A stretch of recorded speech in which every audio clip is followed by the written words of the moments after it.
Hello दोस्तों, कैसे हैं आप लोग। उम्मीद करते हैं आप लोग अच्छे होंगे। दोस्तों, आज हम लोग बात करने वाले किसी अलग टॉपिक पे। अलग टॉपिक तो नहीं बोल सकते हैं, ये टॉपिक भी हम लोगों के लिए इम्पोर्टेंट है और हम सब के लिए इम्पोर्टेंट है।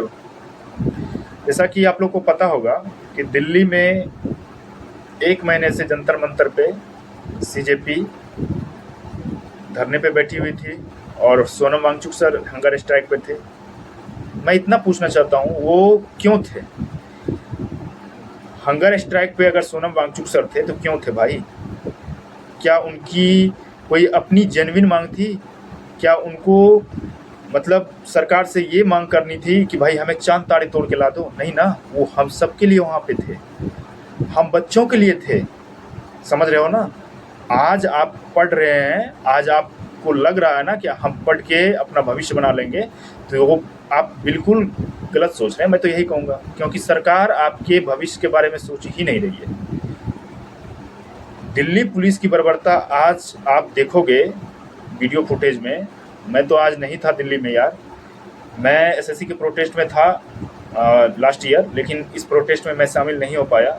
आज के वीडियो फुटेज में अगर आप देखोगे ना, तो आपको लगेगा कि भाई अंग्रेज भी हमारे साथ इस तरह से नहीं किए होंगे, इस तरह के जुल्म नहीं ढाए होंगे। आपको देख के पूरी तरीक़ा से समझ में आ जाएगा। मतलब दिल्ली पुलिस की मानसिकता बता रही है कि देश में पूरी तरीक़ा से तानाशाही चल रही है। जब पीसफुली प्रोटेस्ट करने का फंडामेंटल राइट है हमारा, जब कोई हिंसक कोई दंगा हुआ ही नहीं, तो फिर लाठी चार्ज करने का क्या मतलब बनता है? और लाठी चार्ज क्यों हो गई भाई? मतलब इन लोगों ने इस लेवल पे बर्बरता की है, इस लेवल पे बर्बरता की है कि इन लोगों ने लड़कियों तक को भी नहीं छोड़ा है। किसी का सर फाड़ दिया, किसी का पैर तोड़ दिया, किसी का नाक से खून बह रहा है, किसी का मतलब आँख से मतलब ये हो रहा है, मतलब आंसू गैस के गोले दागे जा रहे हैं, वाटर कैनन छोड़े जा रहे हैं। मतलब किस लिए? हम लोग आतंकवादी है क्या? हम लोग आतंकवादी हैं क्या? हम लोग आतंकवादी हैं? और आज आप वीडियो देखोगे ना, आज जो दिल्ली पुलिस की तैयारियां देखोगे आप, आपको लगेगा कि कोई आतंकवादी टूट रहा है, मतलब टूट पड़ेगा। मतलब ये यहाँ पे जंतर मंतर और क्या कहते हैं पार्लियामेंट पे। भाई 2001 में जो पार्लियामेंट पे अटैक हुआ था ना, वो 2001 में जो हुआ था ना, इन लोगों की वहाँ पे तो एकदम फुस हो गई थी। वहाँ पे इन लोगों की सिक्योरिटी फुस हो गई थी। वहाँ पे इन लोगों ने क्या सिक्योरिटी की थी? 2001 में पार्लियामेंट अटैक हुआ था, पता है ना आप लोगों को? आतंकवादी आके, बताओ, दूसरे देश से आतंकवादी आके हमारे पार्लियामेंट को घेर लिया था। आप सोच सकते हो। और आज पुलिस और जो पुलिस में जो लोग हैं, वो आज इस तरह से बंदूक ताने हुए थे भीड़ पे। आप देखोगे पार्लियामेंट का वीडियो फुटेज, तो आपको लगेगा कि भाई हम लोग आतंकवादी हैं, हम लोग आतंकवादी हैं। इस तरह से बंदूक ताने हुए थे ये लोग। समझ रहे हो ना? तो आज हम सबको एकजुट होने की ज़रूरत है। आज आप एकजुट नहीं होते और आज आप मिलकर आवाज़ नहीं उठाते, तो याद रखना, ये जब आगे आने वाली पीढ़ी आप लोगों से पूछेगी, या आपके बच्चे आपसे पूछेंगे कि जब देश में इस तरह के हालात बने थे तो आप उसमें क्यों नहीं शामिल हुए थे, आप उस टाइम क्या कर रहे थे, ये सवाल आप पे उठेगा भाई। तो याद रखना कि लोकतंत्र तब नहीं मरता जब सरकार अत्याचार करने को उतर जाए। लोकतंत्र तब मर जाता जब जनता खामोश हो जाती है। तो हम लोग खामोश हो गए हैं, इसको बुलंद करना है। अगर आज आप आवाज़ को बुलंद नहीं करते हो, तो याद रखना, इस देश को नॉर्थ कोरिया बनने में ज़रा सा भी टाइम नहीं लगेगा। आप देख लेना, जिस तरह से इन लोगों की बर्बरता है ना, जिस तरह से इन लोगों ने आज दिल्ली में किया है ना, इन लोगों को लग रहा है ना कि जो वर्तमान में सत्ता में बैठे लोग हैं, उनका ऑर्डर फॉलो करना हमारी गुलामी है, हमारी चापलूसी है। मतलब एक तरह से इन लोगों ने ये समझ लिया है। इन लोगों को पता नहीं है कि देश संविधान के अकॉर्डिंग चलता है, देश का अपना कानून होता है। आज आप बर्बरता कर रहे हैं, कल आपको इसके लिए जवाबदेही ठहराया जा सकता है और आपको जवाब देना पड़ेगा कि आपने ये जो बर्बरता की है किस लेवल से क्यों किया है, और किस लेवल पे आपने इस दंगे को इतना बढ़ाए हैं। समझ रहे हो ना? तो एक जवाबदेही बनती है, इन लोगों को पता नहीं है। इन लोगों को पता है कि आज हमारा सत्ता है, आज हम लोग ये इस तरह से कर लेंगे और अपना पलड़ा झाड़ लेंगे और हमारा कुछ नहीं होगा। अगर आप ये सोच रहे हैं कि अभिजीत दीपके हैं वहाँ पे और सीजेपी के लोग हैं वहाँ पे और हमारे लिए आवाज़ उठा ही रहे हैं और हम यहाँ से बैठ के देख रहे हैं, तो आप गलत कर रहे हैं। आपको यहाँ से दिल्ली नहीं जा सकते आप लोग, तो आप जहाँ से भी देश को किसी भी कोने से हो, तो अपने अपने मंच से आवाज़ उठाओ भाई। और आज आपको एक साथ होना है। आप अगर आज एक साथ नहीं होंगे ना, तो मैं यही कहूँगा कि कल को ये लोग इस तरह से मतलब जुल्म करेंगे, इस तरह से जुल्म करेंगे कि जो आपके फंडामेंटल राइट है ना, उसको भी ये लोग दबा देंगे, उसको भी छीन लेंगे। छीन ही रहे ना। आज जो प्रोटेस्ट हुआ है वो पूरी तरीक़ा से पीसफुली एकदम शांतिपूर्वक मार्च निकाला गया, तो फिर दिल्ली पुलिस को लाठीचार्ज करने का आदेश किसने दिया?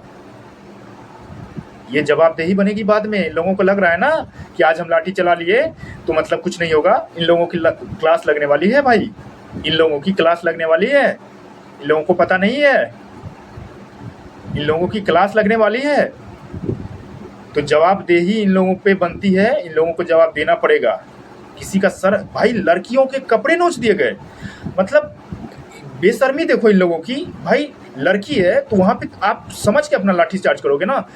लाठी चार्ज करने का मतलब है कि आप हल्का बल प्रयोग करोगे और सर से नीचे पूरा एकदम पैर पे करोगे। सर पे वार कर रहा है भाई, सर पे वार करने का आपको आदेश किसने दिया? मतलब क्या, मतलब इस देश में क्या मतलब चल रहा है भाई? किसी का सर फाड़ दिया है, किसी का नाक से खून बह रहा है।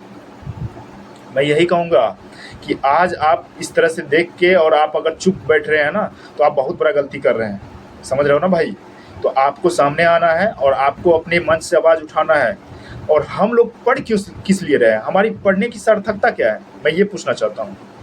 आज आप पढ़ रहे हो ना और सोच रहे हो कि आज पढ़ के भविष्य बना लेंगे, तो ये सरकार आपके भविष्य के बारे में नहीं सोच रही है। समझ रहे हो ना? आज आपको लग रहा है ना कि पढ़ के हम सेटल हो जाएंगे, तो आप गलत सोच रहे हो। जो वैकेंसियां आ रही है दिन प्रतिदिन आप देख ही रहे हो, नंबर ऑफ कंपटीशन और नंबर ऑफ वैकेंसी एक दूसरे के इनडायरेक्टली प्रोपोर्शनल है। और ये संख्या और घटेगी, आप देख लेना, ये संख्या और घटेगी। फिर तो आपको पता भी नहीं चलेगा कि किसका हुआ किसका नहीं हुआ। अभी तो थोड़ा बहुत पता भी चल रहा है कि एग्जाम हो जा रहा है, और एग्जाम होने के बाद भी नहीं पता चल रहा है कि किसका सिलेक्शन हुआ और किसका नहीं हुआ। समझ रहे हो ना? तो मैं यही कहूँगा भाई कि आपकी पढ़ने की सार्थकता तभी है जब आप अपने हक के लिए आवाज़ उठाओ, आप अपनी फंडामेंटल राइट को समझो।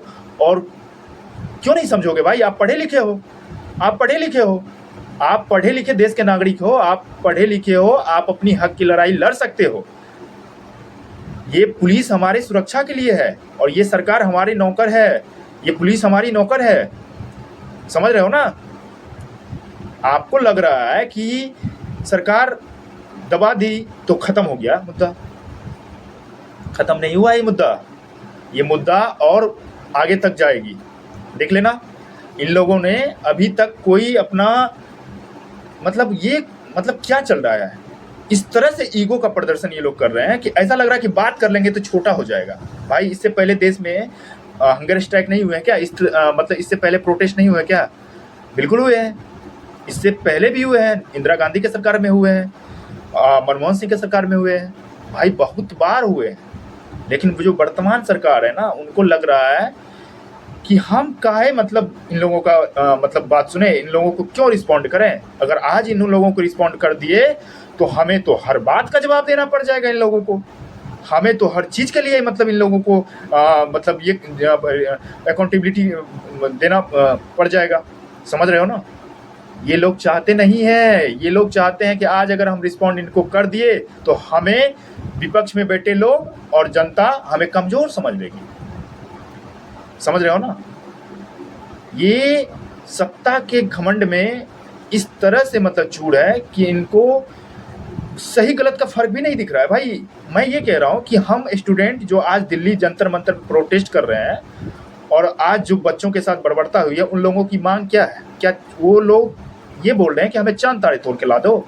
नहीं ना, वो लोग बेसिक नीड के लिए लड़ रहे हैं, वो जेन्युइन मांग के लिए लड़ रहे हैं, और आप वो भी नहीं पूरा कर रहे हो। तो इस देश का एजुकेशन सिस्टम हो, इस देश का जुडिशरी सिस्टम हो या एजुकेशन सिस्टम हो, पूरी तरीक़ा से तितर बितर हो चुका है भाई, और हम लोगों की जिम्मेवारी है कि इनको ठीक किया जाए। और आज अगर आप ठीक नहीं करोगे तो फिर इस देश का कुछ नहीं होने वाला है। फिर कहीं भी आपको नहीं लिखे मतलब देखने को मिलेगा कि अब विकसित भारत बन जाएगा हमारा। आज हम लोग बात कर रहे हैं कि हम विश्व गुरु बना लेंगे। क्या आपको लगता है कि इस तरह से विश्व गुरु बन जाएंगे? देश की मीडिया इस तरह से चाटुकारिता पे उतर चुकी है कि आज इंटरनेशनल मीडिया को दिल्ली में जाके प्रोटेस्ट को कवर करना पड़ रहा है। समझ रहे हो आप? इंटरनेशनल मीडिया अगर इस चीज़ को कवर कर रही है तो सरकार को जवाब देना पड़ जाएगा भाई। आप मतलब हल्के में मत लो इसको। इंटरनेशनल मीडिया अगर इस चीज़ को कवर कर रही है ना तो सरकार की पूरी जवाबदेही बनेगी। आप देख लेना, ये जो चाटुकारिता मीडिया है ना, जो चाटुकारिता मतलब सरकार के तलवे चाट के उसको एकदम मनोबल बढ़ा दिए हैं। आज उन लोगों को शर्म से मतलब डूब मरना चाहिए कि आज इंटरनेशनल मीडिया आके इस चीज़ को कवर कर रही है। समझ रहे हो?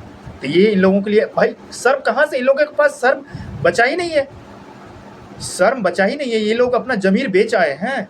इन लोगों के पास न कोई दया है, न जमीर है, न कोई आंखों में शर्म है। मैं तो ये सोचकर हैरान होता हूँ कभी कभी कि अगर ये लोग उस वक्त होते, मतलब ये मीडिया अगर उस वक्त होती तो शायद हमारे देश को आज़ादी भी नहीं मिल पाती। फिर तो ये लोग वहाँ पे हर लोगों से ये पूछ देते कि चलो फ्रीडम का फुल फॉर्म बताओ, और उस टाइम तो लोग पढ़े लिखे भी नहीं थे उतना।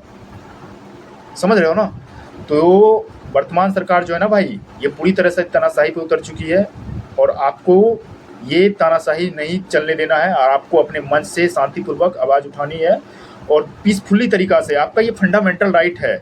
समझ रहे हो ना? आपका ये फंडामेंटल राइट है। आप इसके लिए पूरी तरीक़ा से आप जवाबदेही हो। आप मतलब आप अच्छे देश की नागरिक हो भाई। आप नहीं करोगे तो कौन करेगा? जो आज सीजेपी है वो किसके लिए? हम लोगों के लिए है ना। तो हम सबको एक मंच पे आके आवाज़ उठाना। भाई मैं तो ये कह रहा हूँ कि मैं आज दिल्ली गया क्यों नहीं। मैं तो भाई यार मतलब पछता रहा हूँ। अगर इस तरह से सिचुएशन क्रिएट होता है ना तो भाई मैं तो दिल्ली ज़रूर जाऊँगा। और आप लोग भी अपनी जगह से, अगर आप दिल्ली नहीं आ सकते हो ना तो आप लोग अपने अपने जगह से आवाज़ उठाओ। इस आवाज़ को बुलंद करो, इस आवाज़ को दबने मत दो। अगर ये आवाज़ दब गई ना तो याद रखना कुछ नहीं होगा। आपको लग रहा है ना कि आज धर्मेंद्र प्रधान इस्तीफा दे देगा तो सब कुछ ठीक हो जाएगा। धर्मेंद्र प्रधान तो एक डर है। धर्मेंद्र प्रधान एक डर है सरकार में।